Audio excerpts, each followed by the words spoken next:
Hi everyone, in this video I will show you how to replace this Acura key fob battery used for different years, different models, MDX, RDX. This came out of a 2019 MDX, but it looks the same. The battery you will need is a CR2032, and you can click on the link below to get it online. The battery replacement process is pretty easy.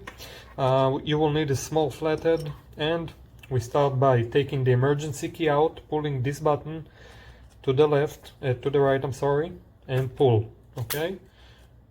Right, and pull the key. Now, as you can see right here, we have to use, you can use this big flathead, or you can use the key. I prefer the key. You just put it in and you pry up, okay? No need to apply a lot of pressure. As you can see, you can open the key fob like that. Now, use a screwdriver very gently, okay? It may be easier for you, it may be a little bit harder at the beginning, it really depends situation of the key fob.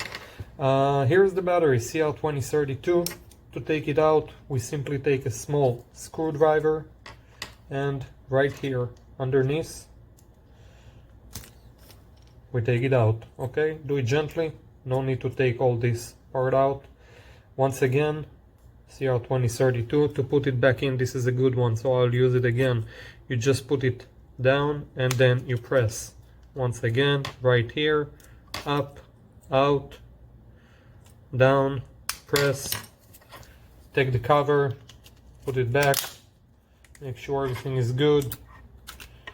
Emergency key, and that's it, you're good to go. No need to reprogram or anything like that. Please like this video and let us know what you think. Thank you.